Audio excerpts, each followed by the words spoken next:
Okay.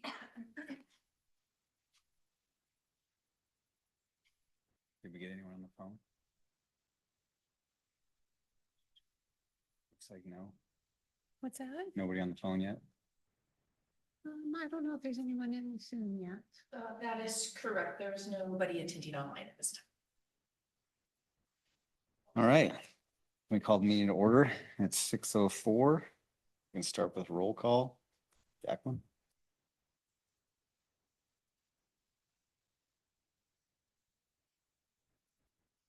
Okay. Brian, Present? Carl, Here. Dawn. Here. Roger, Here. Susan. Tina, here. Jennifer, here. Angie. And Jill, Here. Sarah, Here. and Jacqueline, here. Did anybody hear from Susan? I haven't yet. I can check you later. Okay. Doesn't look like we have any guest business. Do we? No one is still online right at the moment. All right. So action items to approve the July. Can I ask a question? Did you hear from Susan if she was going to be here today? Not as yet. I will check later after the meeting. Can I use guest business just to say a few words from? Yeah. Absolutely. Those. I'll bring it back as soon as I'm done. For those I haven't met, I'm Angie Jorstad with the council, and I'm just really excited to be here. I've been serving as an alternate for this board for a while, and while the conditions that make me here today and as your primary alternate are sad. Marcus's death was very unexpected. I am really excited about this opportunity and would just love any feedback that any of you have now or after the council, or after the meeting, you can hang around for a while. Would just love to know what you need from me and how I can be helpful. I want to be here to be able to be a liaison and to bring information back to the council and bring information from the council here, but also would just love your guidance and any feedback you have for me. I'm open and would love to hear it. And I'm glad to be here. So thanks. It's Angie. Welcome.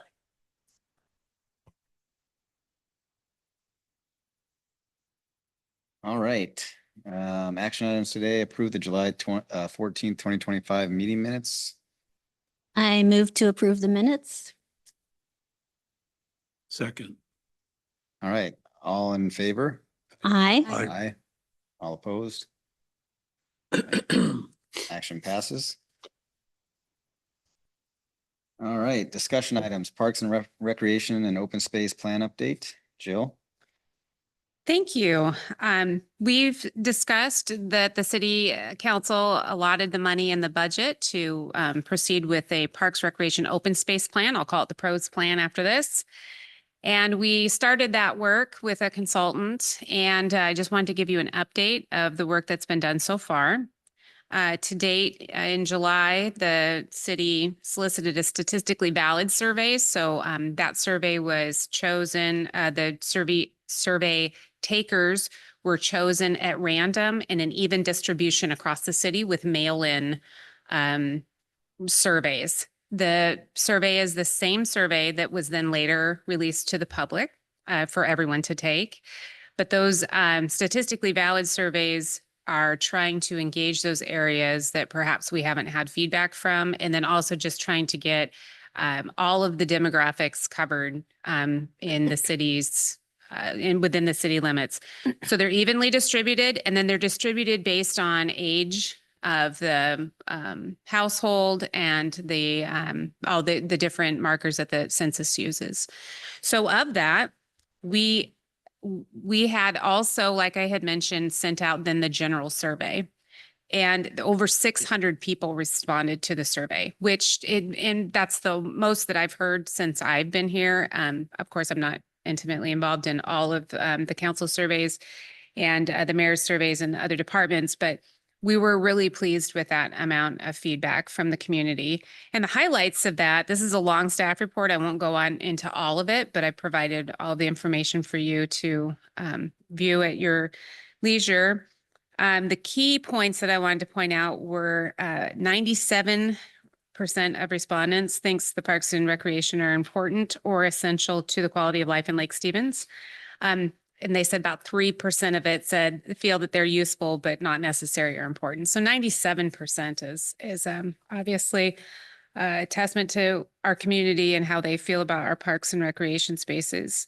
The residents visit Lake Stevens Parks frequently to participate in a range of activities. So those ones are listed out here as you kind of dive into more of the stats from the survey responses. You'll see a lot of different great input, a lot of the same trends emerging, and then some new trends as well. So residents would also like to see the city maintain existing parks and facilities while expanding walking and biking options, access to the lake, and availability of various recreation opportunities. The access to the lake is always, as we know, popular, always looking at ways to expand that. And there were some trends. The walking path around the lake, I know, has been sitting on our capital plan. We know that's a very difficult project to implement. There's still widespread support, and then a lot of comments of walking, which wasn't a surprise, but we did hear, again, reinforcing the fact that the folks want trails and they want sidewalks within the city to enjoy. Also, you'll see under lake and beach access, a lot of the residents called for improved docks. When I dived into the write-in response, it appeared that it was more of more docks. So more access to the lake rather than improved docks. So, but that I just wanted to bring your attention to that.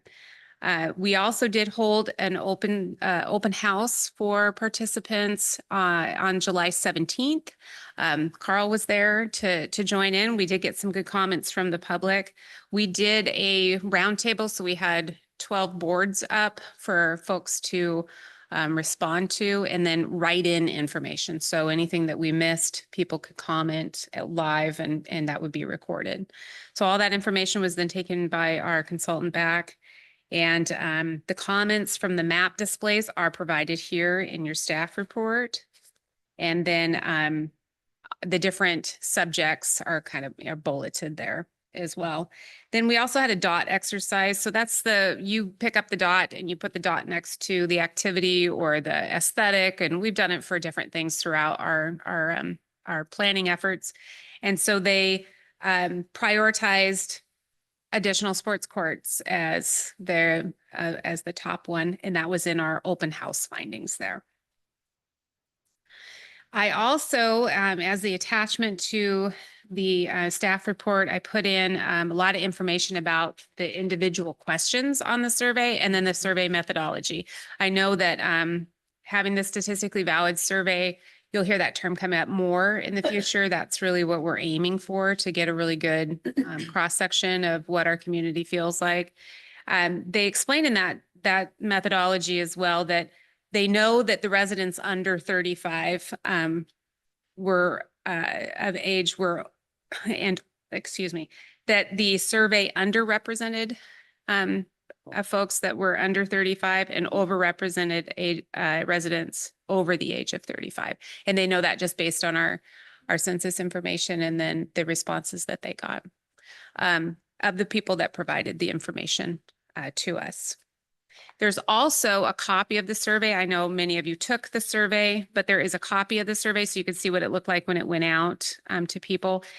And that's at the very back of this attachment, and it shows how they could rate the different questions. And then they all had a unique QR code as well. So when those came back, because there was the option to take it online even if you got the mail-in, but we knew that when those folks took the survey that they were part of the mail-in group. So we were able to get good data on that. But yeah, overall, I'm pretty excited to see that people embrace the mail-in survey. So we hear that a lot, direct mail. They want to hear direct mail. A lot of that was written in as well. So that was an interesting, because I think that there's been a big push and a big desire by the community to be digital as well. So that was an interesting thing to hear. So with that, like I said, I don't want to go through all of it with you. The online version of your packet, you can pull that packet, you can blow it up so you can see these graphs a little easier than what you're seeing today. But I'm happy to answer any questions or to talk about, I will actually touch on next steps now too. Our second open house will be at your meeting in November. So what we're going to do with that meeting is we're going to call the meeting to order. You're going to have a half an hour of a meeting to approve your minutes and to do any guest business. And then have, commissioner reports. And then we're going to break and go out into Hartford Hall and do the second open house on site during that meeting. So we hope everyone can attend. Obviously, if you have to attend virtually, that's fine too. But we would love to hear your feedback at the open house. That's in November, you said? I'm sorry? Is that in November? That'll be our November meeting. Yep. And that's the second Monday in November. The date escapes me right now. 10. But that will be, is it the 10th? Perfect. So at the 10th will be our next open house. Again, that will be our third opportunity for the public to comment other than our park board meetings as well. So with that, we feel like we'll have some pretty good comments and a good direction moving forward to prioritize the capital facilities plans and to get some goals and policies started. So at that point, we'll also be updating city council, giving them a briefing of what we've done so far, and then looking for their input as well and shape our efforts to get the plan going. So we're pretty excited about that. In the background, I think you all know we finished our conditions assessment. I have not received that report, so I'll get that information to you when I do receive it, but I haven't got it quite yet. Yes. Were there any surprises, excuse me, specifically about how they rated the parks themselves? Did you see anything that surprised you guys? There wasn't anything, I don't think, that surprised us. There is, in the survey results, they rated it, it's generally pretty good. There was general positive feedback from it. The breakdown of that, of course, is in here with 20 questions. I don't have them all completely memorized, but you can take a look in there. The trends that are popping up, I think more so than I've heard maybe in the past, are going to be more shade and more trees and seating. A lot of comments about seating in the shade. Mhm. So that's indicative of also having the survey in the summer too. So, and then a lot of folks wanting rustic trails. So before, we've always heard walking, biking, and of course we want to make those as accessible as possible. So hearing more feedback about rustic trails. A lot of folks like to trail run. Mhm. So looking at where those can be incorporated into future plans. So yeah. On the 23% that rated their satisfaction with the parks as fair or poor, did they give any like reasoning? Was there like a? I would have to dive into the writing comments of that.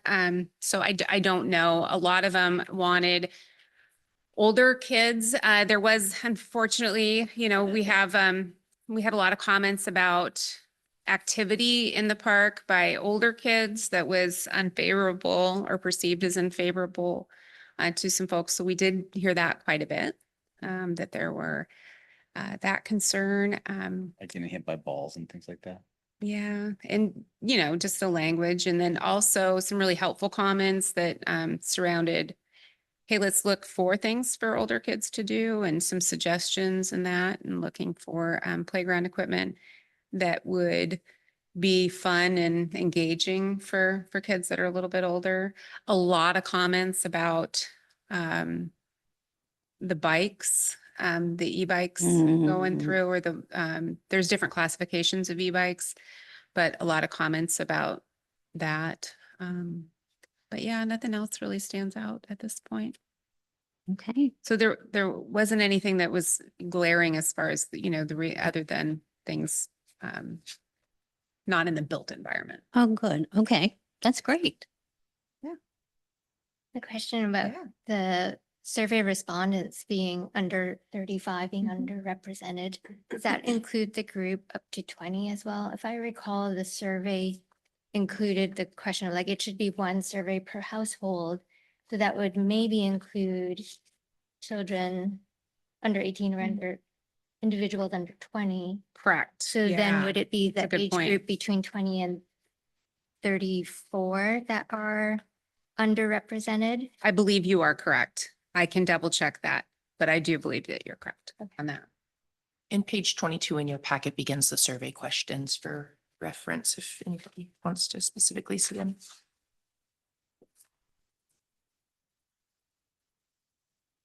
During the open house, we did have some kids, some park patrons, kids, and I say kids, you know, it's under 20. And then came in and gave some really good feedback too. Yeah, how do you weigh the responses from the online and mail-in surveys? That's like 600 people and then the 12 people who were at the open house. Yeah, so the breakdown for that took the online survey versus, you mean weighing them, the survey respondents versus the in-house? Like how important, I mean, there were a lot of great ideas Mhm. there. And I imagine there were a lot of ideas that might have been written in the survey as well. And in the summary here, we can see those responses from the open house. And I wouldn't want to weigh those more than the responses that I'm not able to. see. Correct. Yeah, Yeah. there's a lot of great feedback here. So I'm also curious generally, how do you sift through all that information to distill it down and prioritize? Because looking at some of the questions, I might have an impression like walking trails and biking trails are highest, but then in another question, it's like, seems like sports courts Mhm. are high. So I was just curious how you weigh all that. Sorry, I asked multiple questions. No, that's great. I like that. So a great question. The company, the consultants that we hired, this is the only work that they do. They Mhm. only process this data to create Parks and Rec open space planning. Mm. So they weight the criteria. There won't be one over another Mhm. survey respondents, but it helps just inform us Mhm. of what the community wants. And then we talk to them as they're, they're leaving or as they're entering, or we, guide them around to the different, areas, the different boards for them to respond to. So it's not weighted Mhm. necessarily, but we'll say the results of the open house show this, either confirmed it or contrasted it. Mhm. And then they put all the data together. So they're keeping all of their information going throughout this entire process. And then at the end, we'll check it out. I like to report back to you, to this board after we have an open house of what the open house findings are, Mhm. always in concert with hopefully another forum that we can get communication in. But at this point, they wouldn't be weighted over the survey takers. Mhm. There are still a lot of great ideas, which Absolutely. if we have time, I'd be happy to discuss and see others' input as well. For example, cool, unique parks. What does that mean exactly? Right. Is that in the sense that it's unique and Lake Stevens know about that, or unique in the sense that there's unique experiences for residents? So it could be interpreted in different ways. That's correct. Yes, there's a lot of comments about trails and rustic trails and perhaps partnering with Snohomish County Conservation District. Mhm. I think that's a great idea too. So there's a lot of great ideas here that I don't know if as a board, do we discuss this further? And have any of you noticed some of these great ideas that you might want to elevate as well? Yeah, I think looking at the figure 8, you can see that there's 68% of people think there's not enough biking and walking trails, and 53%, which is second, think there's not enough sports courts. What's the difference between sports courts and sports fields? I'm assuming that it's probably pickleball courts, tennis courts, basketball courts. Those are courts. Mhm. So not enough of that, but a lot more people feel like we have enough sports fields. I think we're addressing some of that with the pickleball courts that are getting put in, so that's good. Is there any kind of a court going in at Westlake Park? We had a field going in there, right? Correct. A practice field. But no courts. No. Mhm. And does court mean, is there a difference between indoor It'd and be like a outdoor tennis court? court, a basketball court, something that's usually concrete or a hard surface versus a grass field. Yes, typically when the public says more sports courts, generally that they mean either. They want Okay. courts. It can be anything from Foursquare to basketball. So when we look at that data, maybe the second round or the second open house will drill down a little bit more into that. Like what sport courts are you Yeah. referring to? There is obviously the rise of pickleball. There are some really dedicated and passionate folks that play pickleball. So that will throw the pickleball courts, you know, into the mix as well. So if you end up with you know, obviously we're going to be putting in 4 courts there. So then that we would check that against our inventory. So at this point we have 0 inventory. So you're going to hear that a lot as those planning processes are going. And then once they get installed, then it's like, oh, we have some, you know, and so Mhm. the priorities may shift for that. So we do take into account the areas that we've already master planned as well. And when we master plan, we also plan with the public's input as well, and your input and the council's input. So those, but not everyone that's taking the survey knows the intricacies of each of the master plans that, you know, have Mhm. been done. So we do check that against our inventory. So eventually we'll have the needs of the community, the wants of the community, and then we balance all that with the budget and the space that we have. And Mhm. so we have to make this, and sometimes those decisions are hard. You Yeah. come down to, we have a lot of desire for this particular item. It doesn't fit on the property, or it's not consistent with, you know, if we're underneath the power lines, we can't do anything vertical over 6.5 feet or something. So that takes basketball out of it in some instances.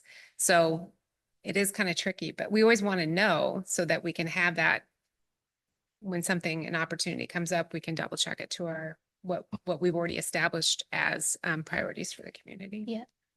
And Jennifer, do you know what we mean by master plans? Do you, The ones that are already being developed for the different parks that are. some have been developed Yeah. and some are being relooked at? And some, like the Westlake was a brand new one. So but there are several out there, like there's a trails, Master plan. plan out there already. And so that that the Parks Department has.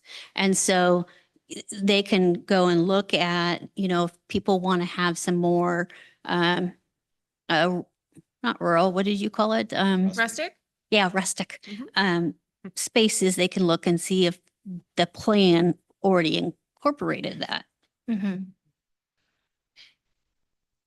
Yeah, just to go back, I was a little bit confused. For example, like figure 8 says sport courts. It seems like there's not enough respondents, that there's not enough. But then in figure 9, indoor gyms or sport courts was rated the lowest. So that made me think, is this, outdoor or indoor Right. courts perhaps? Which is a good thing that you bring up, because when we have the questions, when we formulate the questions, we're trying to drill down on different things, Mhm. by sometimes by. And this one's saying if you could only pick one, and I think it shows like, and it relates to, you know, walking and biking trails. They're kind of similar. People really want walking and biking trails, and that's like their number one thing. It's in here, it's on this one.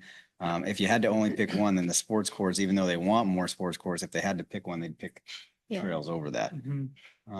Is what Which helps prioritize. Yeah. Mhm, mhm. And thinking about the pros plan and offering diverse experiences too, I'm thinking it seems like a clear pattern of people wanting walking and biking trails, but that might be kind of monotonous, that it doesn't offer the diverse experiences. And I think in one of the responses, it was also like special events was in the top 3. And so perhaps that is where the unique experiences could be offered more. Correct. Absolutely. Yeah, there was a kind of a surprise on one of those when it was, and it did relate to recreation. Oh, when it said, you know, there was, I think, questions about recreation, and then when you drilled down into it a little bit more, you could see that what they meant by that was events. So there was some of those emerged, and I'll have to double check it, of course, but that's from what I recall. It was like, oh, it's And- interesting. And for programs, it seemed like some of the responses I interpreted as if it was lower priority, but in others, it seemed like people did want that too. So it's hard to interpret, and I'd be interested in hearing more about it. And then one last thing I did notice was There's one question about communication. I Mhm. think it was one of the last ones. I think it was just the way that it was, the question was phrased, and it was perhaps lowest priority in investment. At first I thought, well, is it because these are the people who responded, so they think communication is great already and you don't need to invest more? But it might be because it's lowest priority out of all of the options that were listed there. Correct. And then I think they go into, there's also a question about how you would like to be How would you, when it gets into social media, and then they'll ask the different ways that you want to be, that you would prefer to be communicated with as well. I was surprised website was at the top. I was too. Yeah. You know, the other thing too is like when they talk about sports courts, one question was inside sports courts, and then there's another one about inside sports courts versus outdoor ones. I think looking at figure 13, half of the people are supportive or somewhat, and more than half are somewhat supportive of indoor, but those are way more expensive typically. Correct. But, and we have way less of them. Correct. So I don't know. I was kind of, I wonder if some people are more interested in outdoor things or if they're that question, like you were saying, where you can see them, it's kind of hard to know. In that we hear too a lot that because of our weather, that indoor is preferred. But it didn't really necessarily shake out in the findings. I would have thought that there would be a larger disparity on that. Mhm. Which is why we, we'll go back out and get some more feedback and get drill down on that. Overall, I was amazed at the 97% of people rating it Mhm. really important. And another question where people visited parks at least once a week. That Mhm. was, I think, rated highest at 38%. That was amazing. Yeah, that was great. As our housing stock changes as well, parks are going to be even more important to folks living in, multifamily because living arrangements, because they can always have a lawn. That's where you can, we're seeing more use and as that's consistent with an urban environment in our parks. Before, when I would visit the parks, through work or, on the weekends, the use was pretty standard. Kids playing on the playground, kids shooting hoops, parents pretty much just sitting there watching them. And then, the picnic shelters, of course, were always really popular. And then people using the lake. People used the lake for swimming. They used it for fishing and they used it for water skiing. Then we saw the emergence of non-motorized, vessels out. So now folks are taking their paddle boards out and their kayaks more. There was some before, but now we're seeing people where it's more of a meeting place. They're sitting there, they're chatting, they're having their lunch, they're using it more like you see in more urban areas. So I think it will just continue to grow and the use of the park needs to be consistent with that change in behavior as well. So we're hearing that a lot, more sitting, more shade, and so shade tells me that they're looking for places to hang out for a little while, to relax, to sit down, and not be as active in parks, like, typically throwing frisbees and doing volleyball and things like that. Although they're doing that too. Roger. Yes, I agree with you on the sports courts and stuff. And you made a good point, the rain and the not rain. I think you need to utilize a situation where you can have a court that's outside with a roof over it, but still open air. So you get the both and not just, because a lot of people don't want to go inside. Yep. Play in a hot, sweaty gym when they can play outside with a little bit of rain. It's not that big of a deal. So that's something that I think needs to be looked at instead of just, oh, we're going to make a sports court in this building and this, because the people of this, state, or they just like to be outdoors, rain or shine. So most of the time it's the sun shine, but there's times when, they don't mind a little bit of rain and they'll do stuff outside. Are most of the, like a lot of the middle schools, I think have like covered sports courts, like Yeah. basketball courts and so, are those all open to the public when schools are in session? I would have to check with them when they're not in session. I think they're obviously, during session, absolutely not. But after session, I know that last year they were because my child would stop by her elementary school that she went to, and shoot some hoops in the back. So unless there's been a change in security, I think they are still open.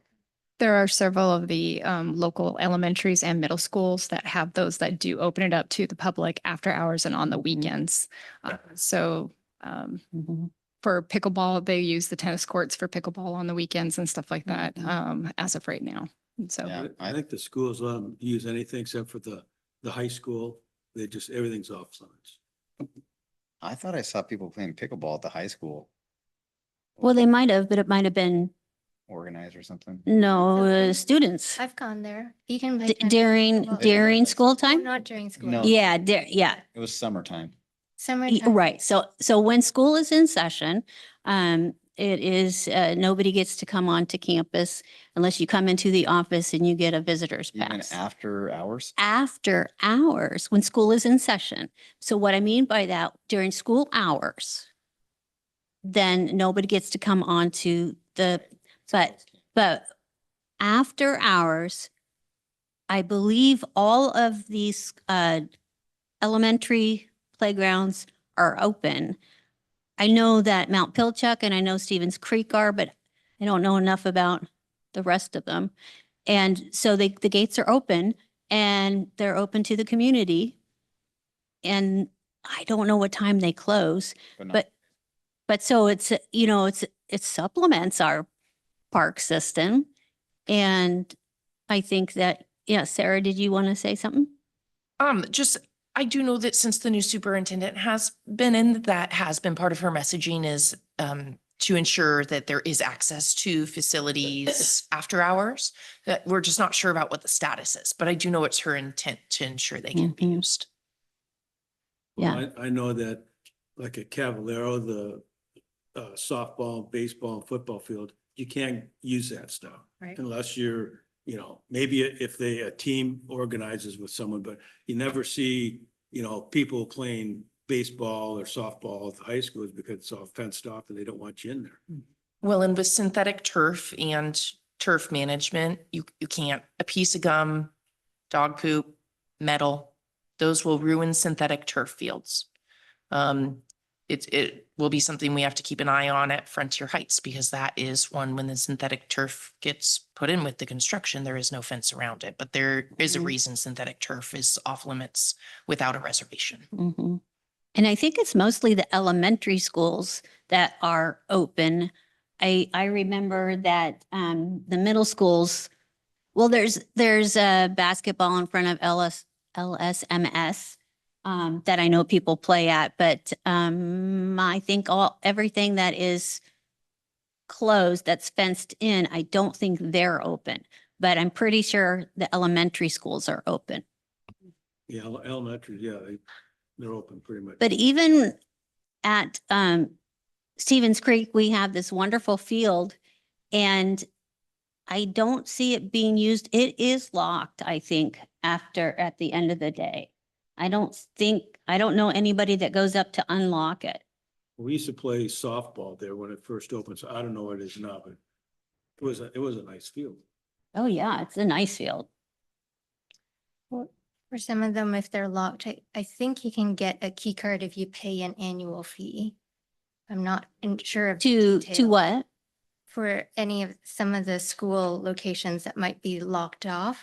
I'm not sure of the details, I know. but I think you. I might be haven't able heard to- of that. Because they I know usually, somebody who has. yeah, able to do that. that pays an annual fee and can get into a building. Not a building, but like the field or the track. Oh, yeah, yeah. I am sure that there are some clubs that do that, and I'm sure that there are some people, I just don't know where. I've never- Yeah. a card. Yeah, well, some of the schools are getting different upgrades in their security.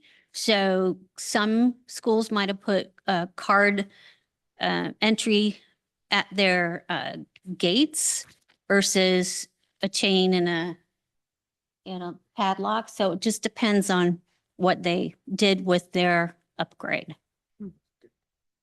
Do one of the park board members want to take this on as a project to reach out to the school and find this information out and report next time? That'd be great because then we'll know at our next meeting and have that report. That'd be fabulous. I'd love to. Yeah, thank you. Mhm. Was there anything that like that stood out to you, or did the survey findings generally jibe with what you thought? I thought it was interesting that they want more hiking trails. That was, I mean, I always thought that was the case, but I just didn't think people would really be into that as much as they were on the survey. I think they just want, what I took out of the survey of looking at some of the comments was like longer connected nature trails, basically. Like not just like a concrete paved path. That's like Right. a sidewalk, but something that's actually in the trees, shaded. That kind of thing. We don't have a lot of like continuous or Well, continuous. that's part of our whole trails plan that we've got in progress. So Most of those would be like paved trails. What's the deal at Eagle? I don't know. I heard that they were talking possibly to make a trail system through those woods. Yeah, there's a lot of space there. Yeah, and I know there's one, I haven't been on it for a long time, but I don't know if it's even still walkable. It is. I Yes, was, I- I was yeah. there over the weekend and it's a gem. I didn't know it existed. Mhm. In the comments, I think it was part of the open house, a comment about making the trails, some of them that are not well maintained. So maybe making a loop perhaps might be possible. It seems like it's just out and back. at There's Eagle one Ridge. trail that goes through right Yeah. now, but there's a whole lot of like Yeah. wetland like areas. Yeah. and oak trees that goes through. Mhm, You could put in a lot of, And I it, like that passive hiking. Mhm. yeah, just being out in nature. and so with the trails that people are interested in, are they thinking like a 1 mile loop or are they thinking longer? I didn't quite catch that. And I don't think that we asked the specific length of the trails in our survey information or at the open house. Obviously, I think that they have a preference to do that. We, as opposed to the mountains or Lord Hill, we don't have the real estate to do a lot of Mhm. intricate, Mhm. hiking, but we can make the best of what we have. At Eagle Ridge, as a lot of you know, it's the triple crown of properties. It's a steep slope. It's stunningly beautiful, but it's a steep slope with wetlands and streams. So those are really hard to work around and balance the needs of the environment and balance the needs of the people that are using it. So the trail that goes through there right now is outside of the wetlands, and it is, it's a great trail, goes down to Lundin, and unfortunately it isn't a looped at this point. The work that we have proposed at Eagle Ridge is limited to the upland portion of it. That doesn't mean that, we don't put that on the capital facilities list as a project in the future to develop those, rustic trails or the hiking trails through there. And certainly we can do, smaller projects of improving like the stairs or what is needing there. But at this point, that's the extent of our planning efforts, has just been to the uphill slope. We did discuss with Evergreen Mountain Bike Alliance and Bring that up. and Read my mind. at one of our meetings about putting in trails there. So what would need to happen for the trails to go in there is obviously a capital money to do that. But there would also be extensive engineering and wetland studies for the properties down there. So it wouldn't be as easy as doing like a volunteer project to do it. We would have to get a lot of front load that with a lot of reporting and mapping to know where we could even loop around, because right now you kind of go down off the face of it and then it gets really, really wet. And whether or not there's a perimeter trail of that, we just haven't mapped that area. So at this time, internally with the Parks Department, we are just completing our GIS project of mapping out all of our existing trails. With that data, we're now going to be able to make it public and create marketing around it. So our first easy goal that we can accomplish in-house is just letting the public know about the assets that we already have today and get things with a little facelift, like trail map at the entry. Boy Scout project can do some wayfinding signs like mile to the end. And we can get that small lift in. Our 6-year capital plan right now does not have redoing the trails through Eagle Ridge. It would have to make its way onto there in order for us to do that lift. Our hopes as a Parks Department is as soon as the PROS plan is completed this year, obviously we still have another open house, more data to compound before they can give us their recommendations and we can talk about the end results of the pros plan.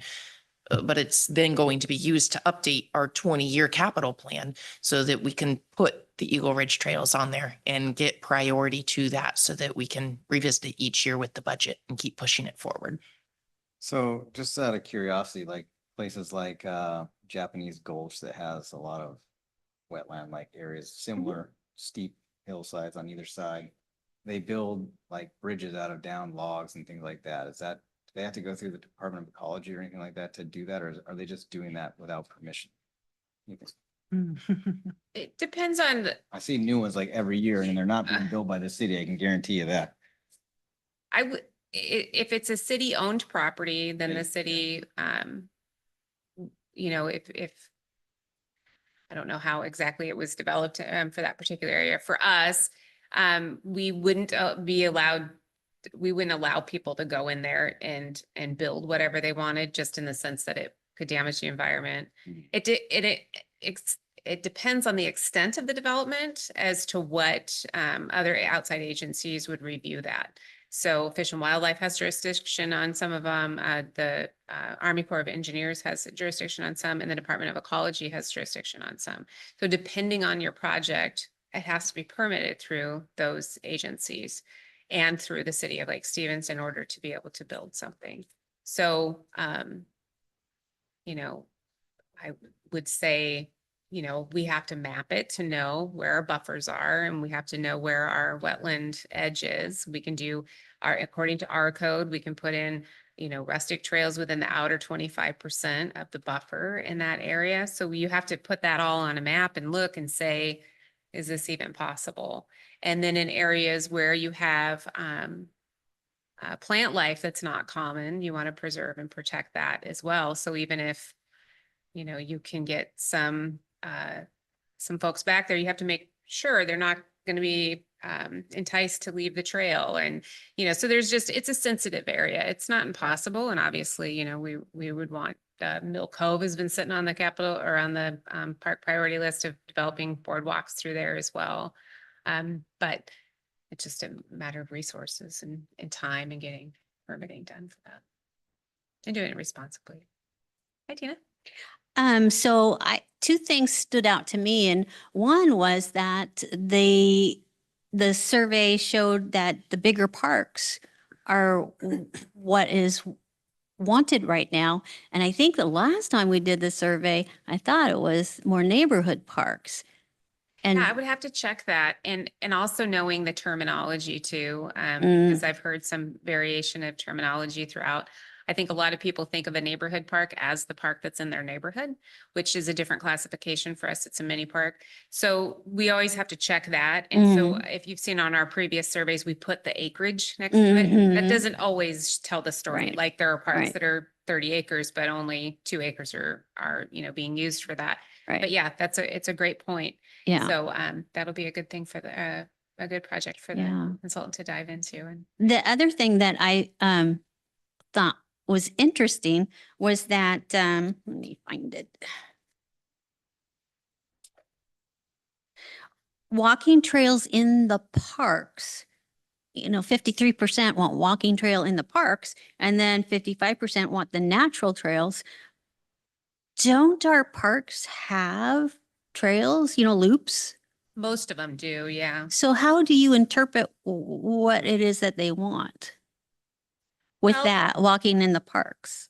I think in general, people want trails, Okay, period. trails. So any option that says trail on it, they're going to mark that if there's more than one Oh, option, you know, available. okay. So then that's our job, is to kind of refine that and go in and dive in. Okay, And then decide where we can put rustic trails and where we can't. put yeah, rustic trails. yeah. Rustic trails are a lot to maintain. Mhm. And they're weather dependent, you know, if they're in an area that you don't want to, you know, the public doesn't like to be told you can't use this trail from, you know, November to Right, right. March. So you look for appropriate places, and then also they have to be accessible. Mhm. So in not every case can they be completely accessible, but that's why we focused on our paved trails at this point, because they're accessible and they're, you know, they're more Yes. inclusive. So then you look at, well, is there an area that we could have a running path next to a paved trail?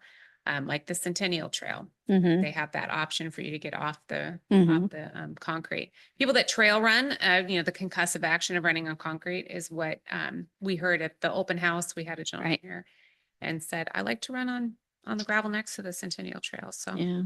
So yeah, looking at. Yeah, all I was different just ideas. curious because they went together in my mind and we have loops around our parks, so I wasn't sure what the public was trying to tell us. And, So, and if you remember in our last major update, that was a recurring theme that we heard as well, which is why at Frontier Heights, which will become made part of that loop. Bayview Trail, we still have the loop in there. Yeah. And we did that at Lundin because Lundin wasn't looped before and it is looped now. oh, And then North Cove is looped as well. yeah, I didn't realize Lundin was not it before we did the Yeah. update. Yeah, I think it was rustic on part of it. okay. And then, Yeah. yeah, and then we finished Something in there. right. So, and then, we do see people using those Mm-hmm. at every Mhm. park. Yeah, We- I know. Yeah. The other thing that is going to be hard to be able to meet the residents' desires and with what we have available is that as we keep developing, trails that were on undeveloped land go away. Mhm. And so so they're looking for, I'm sure, replacement. Mhm. And so across the street from Stevens Creek Elementary, there's a new elementary going in there. But there's all sorts of trails in there. People walk their dogs in there and those trails are going to go away. So I'm sure that That's- part of that is it's going to be replacement. Where do I go? All those trails that used to be like native trees that were growing, that now are developments, people lost all those Right. places to play, and walk. Yes, Carl. On these developments in the city expanding, is there an allotment or a percentage of that they're supposed to set aside for recreation? It's open space. There's an open space requirement and I would have to, it's been a little while since I reviewed a plat, so I'll have to go back and brush up on the code language to see if there's any changes. But there is an amount that they have to set aside in open space. That doesn't always mean that it's, open space can also be the benefit of the view of having trees. Oh, It doesn't necessarily mean that it's accessible. oh, So, but yeah, I'll have to look at that.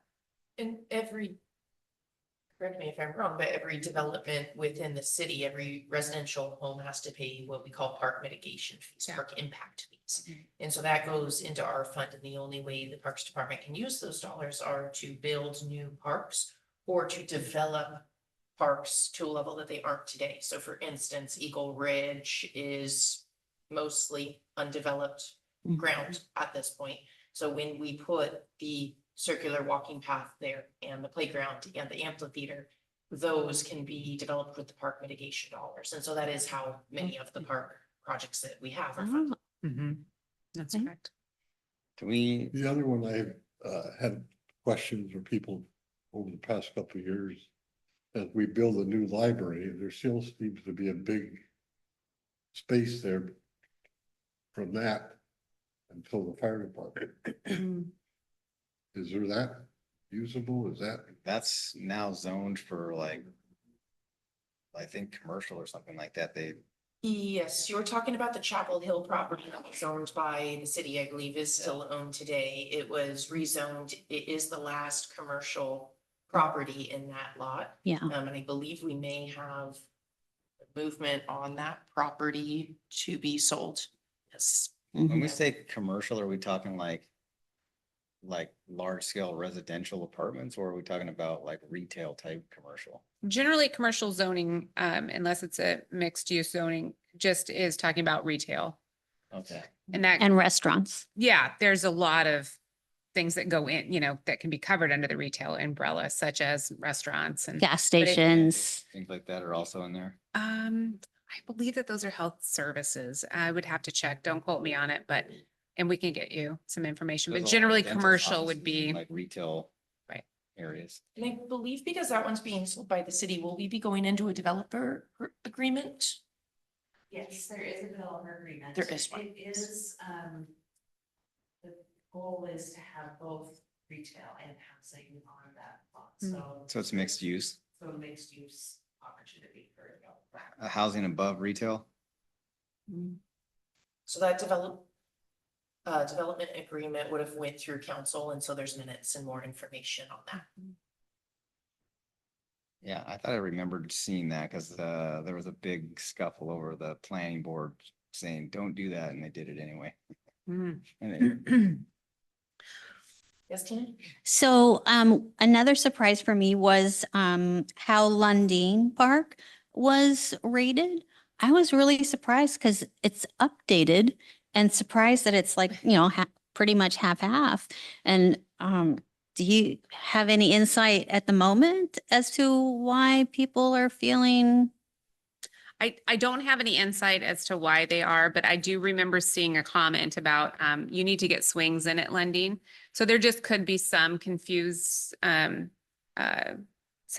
about, that it's obviously, or I could can- have just been an accident. Go ahead. I've heard a lot of feedback about the water's really dirty and muddy and people think it's gross. Oh, at Lundin. At Lundin? Yeah. Tell you what, you can walk all the way out to the end of that tunnel and see the bottom.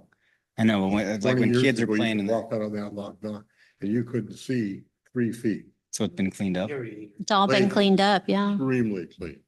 Hmm. I think it's just kind of muddy when I people think it's stir muddy it when up. people are in there, but Yeah. the stuff when they've measured it, it's just amazing.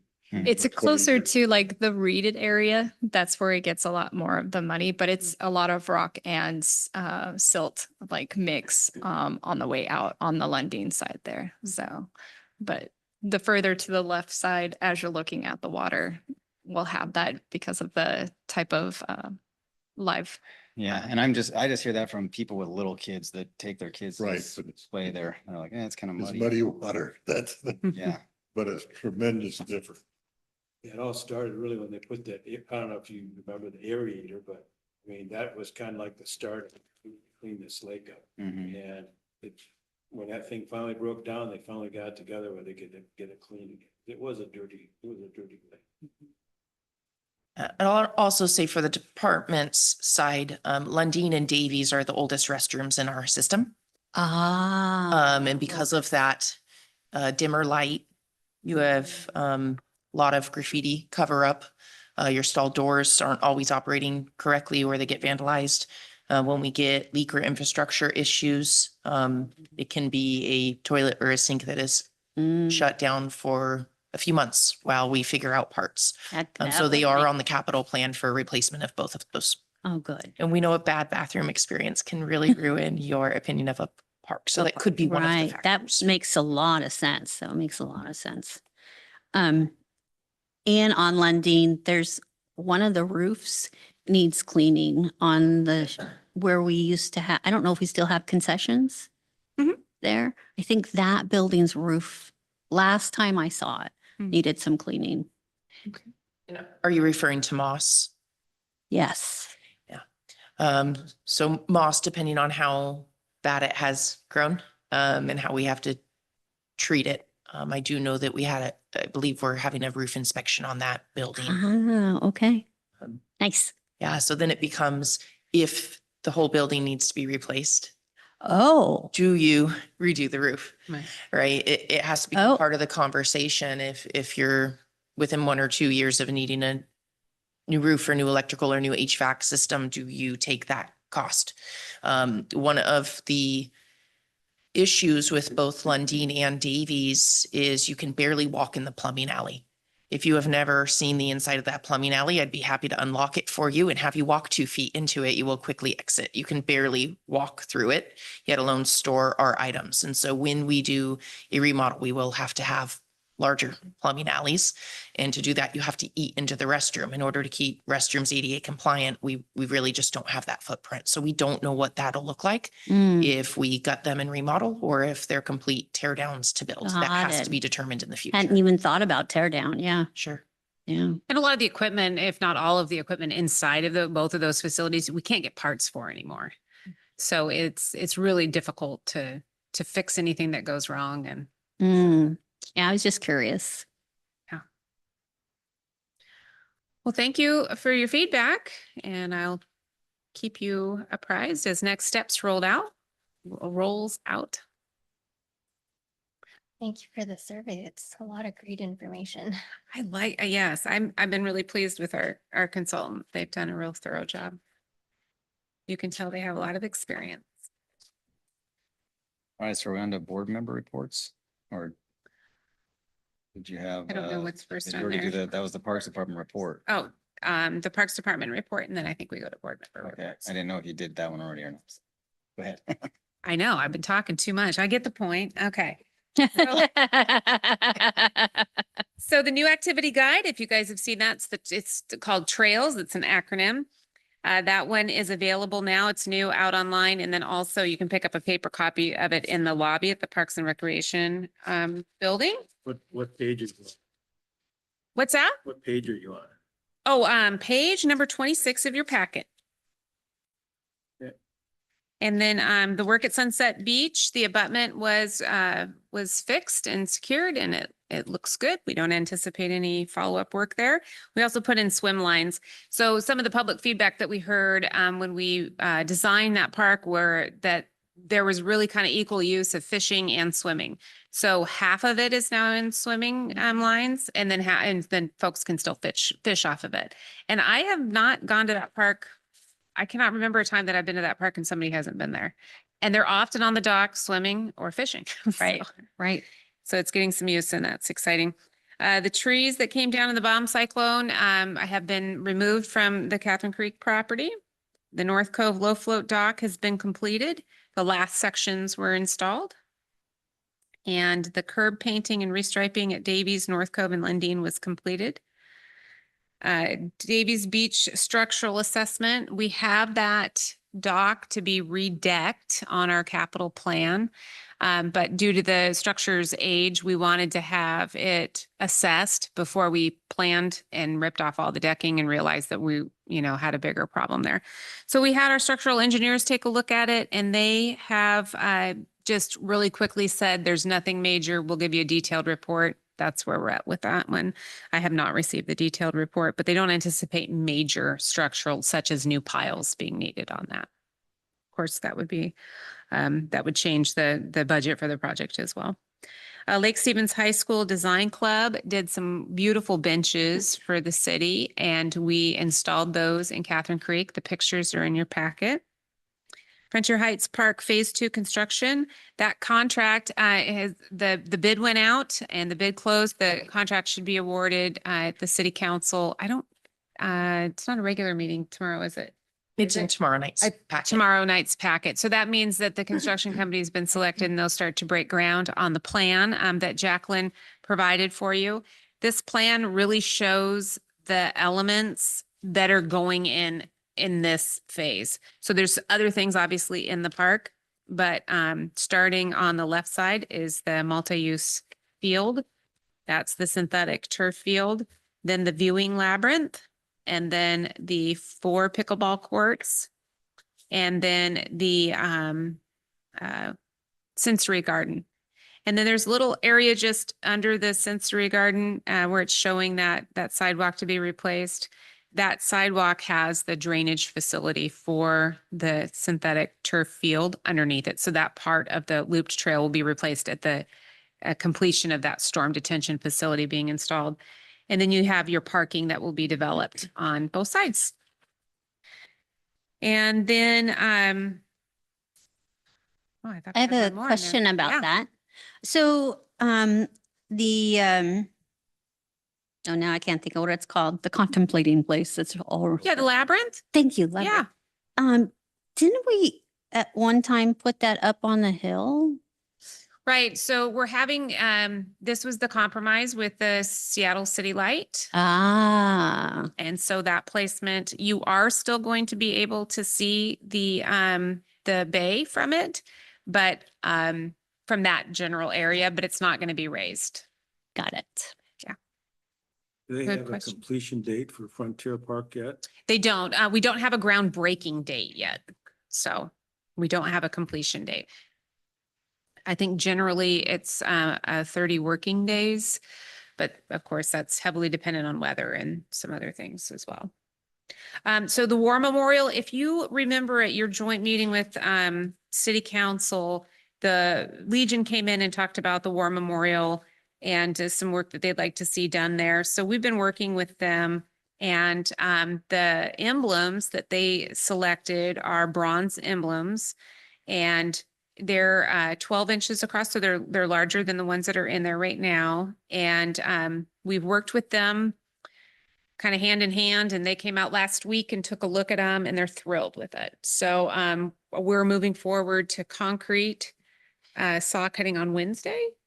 And then our staff will be looking at it as affixing those new emblems. So of course, that includes the Space Force. And so we'll be all up to date on that. And the Jungle Dome at Frontier Heights will be moved to Timberlake Park. Timberlake Park is the one right off of 131st. So the Jungle Dome up at Frontier Heights that's been fenced off Yeah. will be taken out and put Timberlake. down over there. Can't think Timberlake- of where Timberlake is. Timberlake, you may have seen a sign that says Jake's Place off of 131st on your way to Constitution Park. Anyway, Yeah. it's right off of 131st, and it's a mini park, and Okay. they have a piece of equipment there that's reached the end of its Okay. useful lifespan. So rather than scrapping the Right, thing at right. Frontier Heights, it'll be able to be repurposed over there. So we have a company that's been contracted to that's what they do. They're actually the company that originally installed it, but that's they'll be installing it, and then we'll be providing a new playground surround there because it's a little larger structure, and then getting ADA access to it. What was the Nice, reason For good. the move it out of Frontier. Seattle City Light does not want anything over a certain height, so it's within their height guidance. So they've asked us if we can move it, or get rid of it. We're gonna move. We're getting Uh, a replacement that's lower and large. Yeah, we're gonna have to assess that and look at. Side. Yeah, we also have the sensory garden going around on that side as well. So yeah, there'll be some rework there. To be clear, though, we are not working on a project right now to replace equipment at Frontier. When it gets removed, it will lie as it is. In order to add Oh. anything there, you would have to get it onto a 6-year capital plan. And so right Oh. now, there's no replacement for the Jungle Dome when it leaves. However, the good news is Frontier Heights has the big development project that's coming, so we'll at least offer other recreational opportunities as this one does cease to exist. The rest of the playground, however, will stay there and open. Is the, did you say it is on the capital list or it's not on the capital list to get replaced? We do not have money to add playground equipment at Frontier Heights. No. Oh, so you weren't here yet, but when we petitioned the HOA to give that to us, and when we went out, was it to the state, Jill? To get monies? Just want to say that was because they were economically challenged neighborhood and they didn't have much there. They had this little piece of broken stuff. And so part of the agreement was that we were going to create, a big functional park for those kids. So I just want to put that out there that, we did agree to that. So if it's not on the capital project list, I would like to recommend that it does get on there and get prioritized because that is the commitment we made. Well, the good news is we still have a playground there and we still have several play elements. It's just the one vertical structure. We are unable to build anything on the entire park greater than 6 feet in total height moving forward. That's the new restriction. Mm. That puts almost every playground item out. The best we could do is possibly look at a ground level slide, but where it would have to go conflicts with some of our Yeah. water runoff. Mhm. And so it might just, unfortunately, at this time, be the best that we can do. But of course, we are adding pickleball. We are adding the labyrinth and the sports field, and the exercise equipment. It's So just for the little kids because when I have gone there, and we were able to be on the play it was really used a lot. And so, I think about the basketball courts and the fields and pickleball, being as an older crowd and not necessarily the younger crowd. And I know that there's a lot of families with young kids in that neighborhood. And because they go to Stevens Creek. And so I just wanted to put that out there is that was an expectation that the community had at that time. Yeah, and we did definitely put a lot of effort into that park and having the playground equipment. Absolutely. put in It's there. day and night. And then after this remodel, we know that the level of service there is definitely Yeah. much higher. Yeah. The next phase of the Bayview Trail is the planning has, and I guess I'll kind of break it up. Bayview Trail phase 0.5 will be going this year. So they will be paving from 12th Street to 8th Street. Nice. Simultaneously, we received $500,000 from the Department of Commerce in a legislative appropriation to then plan the next section from 30% to 100% design. Oh, wow. So that's called phase 1. Yeah. I know it seems really silly, but due to the planning timing, we had phase 0 was actually the part that's already in right now, 0.5, and then phase 1. So that's the difference in the two areas. When I'll talk about that, is that's moving forward. So we made it through consultant selection for a consultant to start to bring those plans from 30% to 100% design and acquisition. So and we know that that'll take a little bit of time. We have to acquire the easement underneath the power lines to install the trail, but that will take it all the way up to Highway 204. So Wow. through the heart of, So the south side of 204. that's correct. Yep. South side of 204. So Are Yeah. e-bikes gonna be allowed on that trail, or is it just non-motorized? So we have a speed limit on the trail at this point. Well, that doesn't matter because bicyclists go 25, 30 miles an hour. Right. anyways. Right. So there's different classes, and I know the police department is working on some information to get out about the different classes of e-bikes. Because some of them can go fast. Ultimately, the speed limit is 15.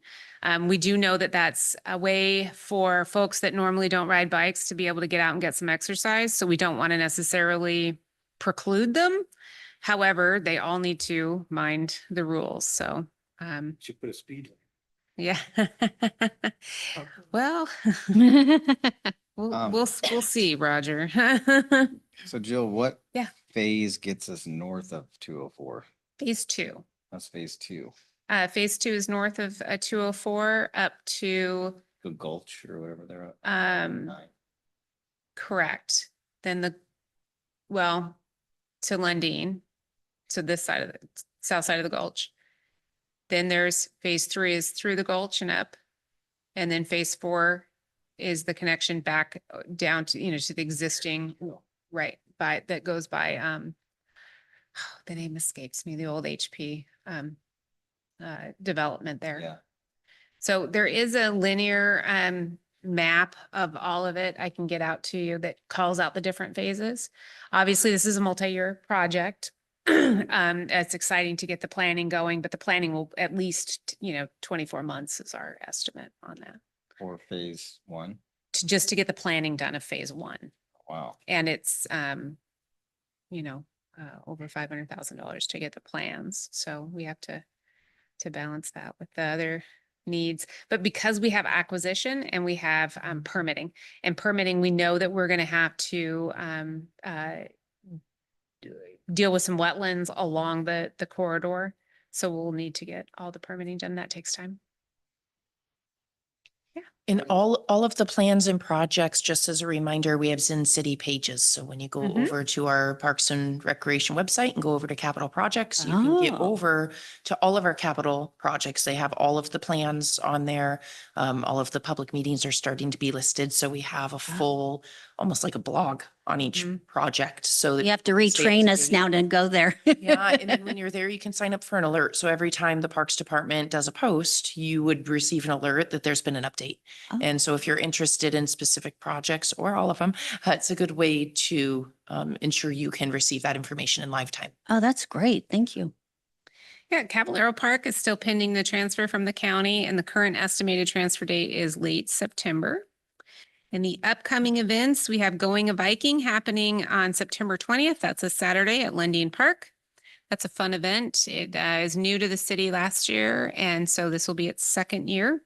Harvest Market will return on October 11th at North Cove, and then Harvest Fest on Halloween at North Cove. And then there's some pictures there for you. So the going to Viking thing. What's that all about? That is, it's a really fun event. I attended it last year. It has everything from a Viking ship that they launch and tie off to the Lundin dock, and they have reenactments. So they have Viking armor and tool making. They have all these different. Do you get to throw an axe? You do get to axe throw, Really? and That is $15 a person. Oh. And we are advertising for signups at this time. So if anybody's interested, please sign up in advance. Oh, okay. and then we're gonna have, I think, some presentations from our Lake Stevens Vikings. So I think is it cheer and band, or I'm not exactly sure. Jacqueline, help me. More of the details are going to come out on Wednesday on exactly who's going to be at each of them, but we are going to have some of the high school clubs. There's a lacrosse team coming out, and we're going to have some arts and crafts activities using the Viking language to do clay to write things out. There's going to be some bracelet making and games that kind of go with that time era. So like a type of tug of war where you have to also do your balancing and stuff like that. I believe, Dawn, you were there last year, so you were able to see it. House. Uh-huh. It's very popular. So, and then the axe throwing will be on the backside, just before the lake. And we had that set up last year as well. So Do people come and dress up? Do people come dressed up Yes. as a Viking? the interactive group that we have is actually a Viking group, and they're coming out and they will be fully dressed. Did the residents Yeah. come? We did, yeah. We had some folks that that are connoisseurs of these events come out, Uh-huh, and then uh-huh. we Oh, have. fun. Do you know if there'll be food trucks again or a food truck again this year? Yes. And do you have Exciting. volunteers helping out? Or there more that you're seeking? We are, we'll be putting out another post tomorrow calling for volunteers. Signups are online if anybody's interested in pulling a shift. We have an arts and crafts section helping oversee the axe throwing. And I believe just a floating volunteer to help you out. Yep. And then we also will need person helping to give people breaks and different things like that too. So if any of you guys are interested and want to volunteer, let me know, and I'll get you guys that information. So if you'd like to help out, we would love your faces there. Yes. Ms. Dawn? I'm volunteering. Carly should get one of those horn helmets, and you'd be fit in perfect. I have two of those if anyone There you needs. go. I hear Brian's coming. That's their bike park day plans. Oh, okay. Unfortunately, I won't be able to make it. Oh. Next time I'll start growing. I was going to ask if we could braid your beard, and start getting it ready. Yeah, next year for sure. I'll plan on it. And I'll keep growing the beard until then, Perfect. and my hair. That is all I have for you tonight. Thank you. Of All right, thank you, Jill. Thank you, Jill. Can I ask a quick question, Jill? course. Did you ever, I don't know if you answered the thing about the e-bikes and the trails. Has it been decided that it's okay or is it not okay? Yes, Okay. e-bikes can be used on trails. Full road bikes that are allowed to be out on the streets. Those are not allowed on trails because those are considered motorized vehicles. So what we're looking for is non-motorized vehicles.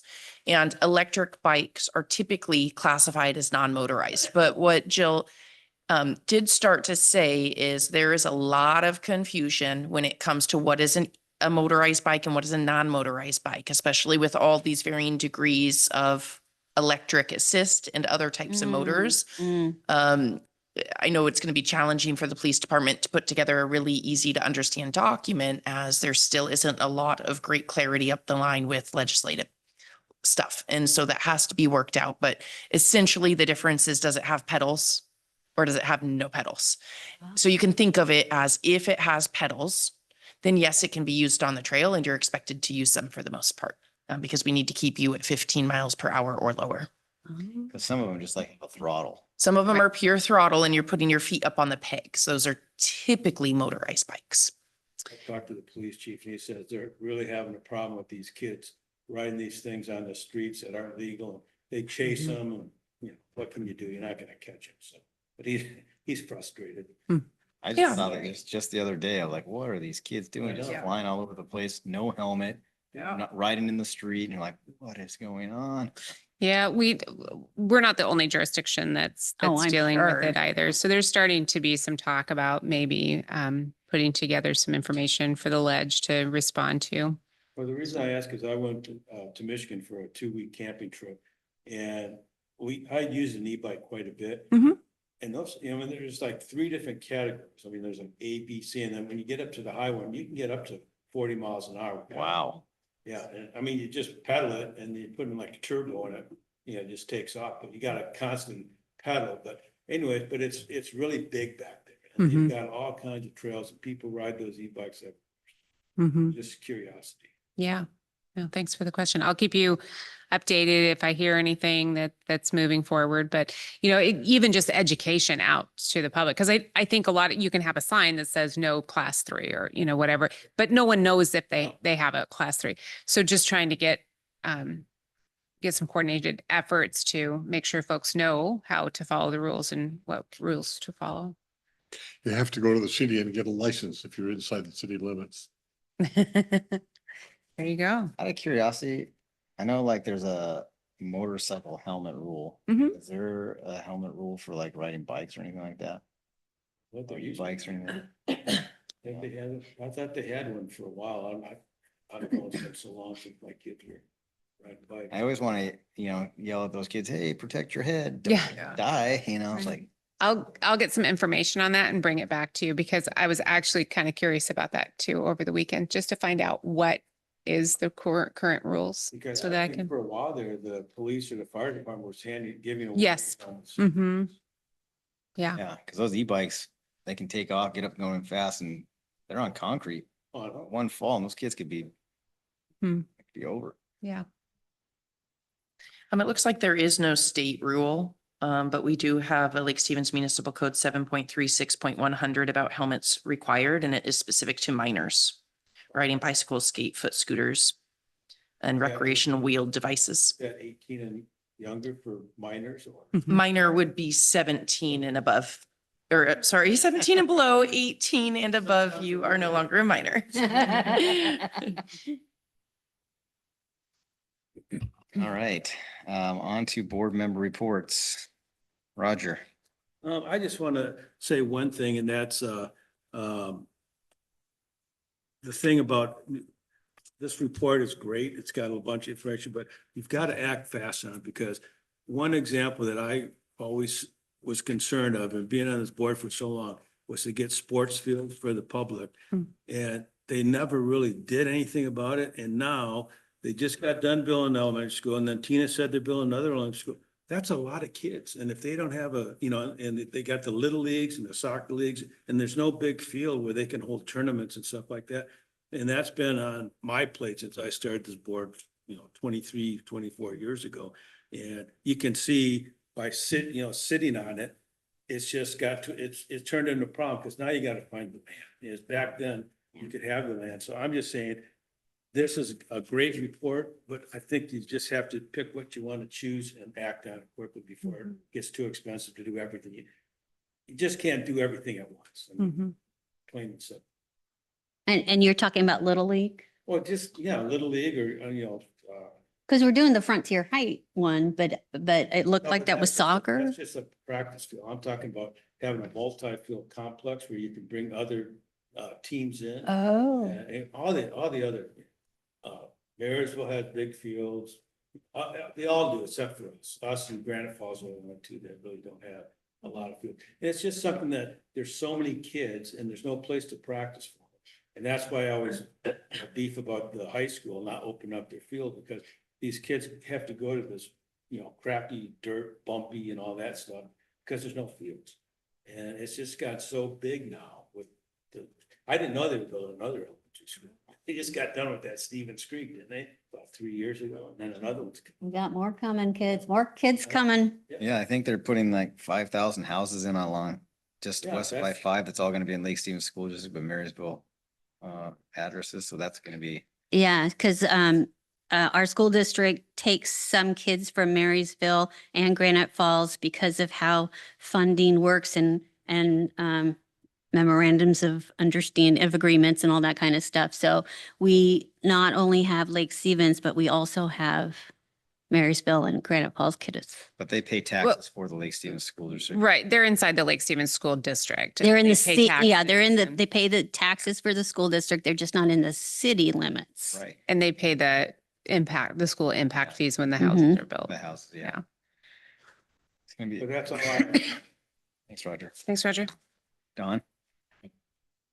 Tina?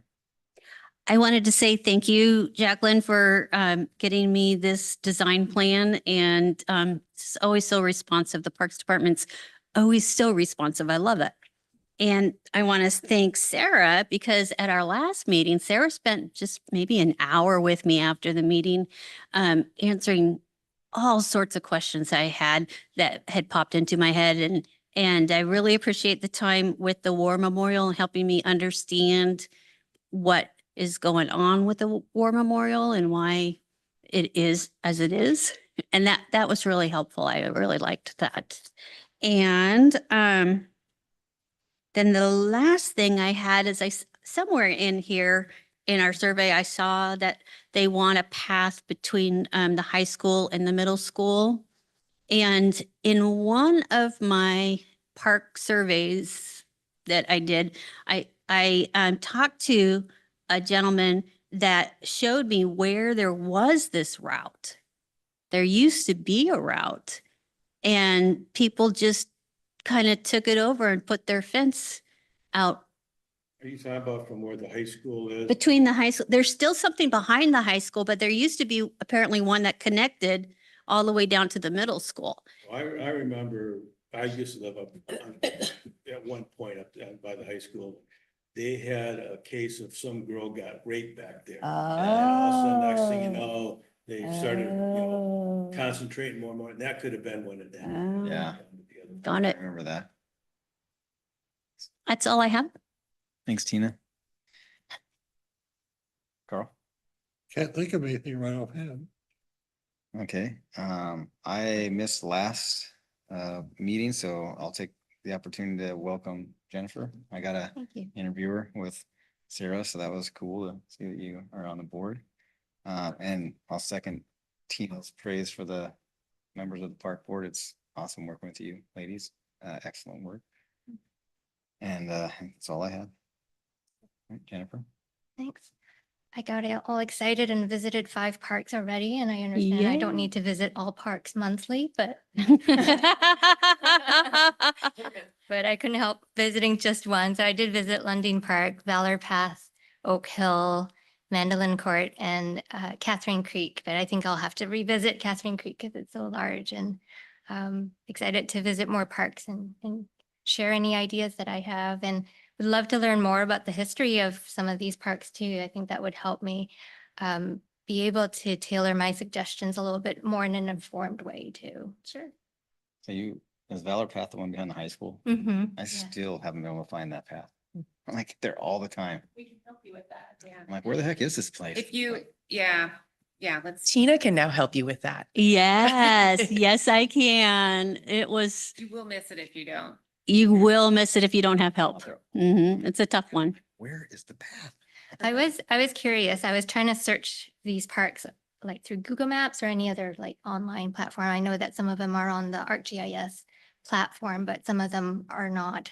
And so I searched, and Oak Hill, for example, is called the Timbers Community Park on Google Maps instead of Oak Hill. But some of these other spots, I was thinking of maybe making a marker on Google Maps, and that might help with accessibility and awareness. We've been trying to work with Google to get that information changed over. We're still trying to even get the phone numbers changed with the ones that come up, because poor Jill still gets lots of phone calls instead of the main number now. So we are little by little picking away at that. They now require you to actually physically go there, send a video with you as a worker, your work truck, all this kind of stuff. So it takes quite a bit of time. Then they have to review it and so forth. So We do, however, control our website, and we have the GIS map on here. So if you haven't been in here, all of our locations that we've given you to visit should be on here. If you see one missing, please let us know. We have to just work with IT in order to activate it. But this is a searchable list. It takes you by park location. When you click on one, for instance, I had clicked on Timberlake as we were looking at it earlier. Sorry, not to the website, but when you click on the link itself, it should take you over to where it's at on the map and kind of zoom in so you can see the aerial. So it'll help you a little bit with where it is at in the city. And you can still zoom Yep. in. So if you're not as familiar with where things are in the city, you can still get the bigger picture and go, oh, it's over here. Correct. Quick question, where is Catherine Drive, the trail that's through the neighborhood from 35th Place to 125th? I had That trouble one's hard to finding find that too. You gotta one. go through that development with the bridge. And go in there. I go through the neighborhood. And then you'll see just there's a little sign. And you gotta, there's not really any parking or anything like that. You just park on the street and there's a little sign and there's a trail. It's actually a really cool trail. I Okay. had no idea it was there when I checked it out. I was like, wow. I found some signs that said don't enter, so I'm in the wrong place. You can actually enter it too, right off of the main street. There's an There's two entrance to it. exits that kind of go in. Mm-hmm. Yeah, Mm-hmm. and there's like, Go goes across the right across covered the bridge, creek. it's immediately on your left. Yeah. So that is a good point because it's a trail and not a park. We're just completing that GIS data. So it'll be Okay. integrated into here as that next step. Okay. Thanks. You ready? All right. Anything else? Make a motion to adjourn? I second. All right. All in favor? I. Aye. Opposed? Meeting adjourned. All right.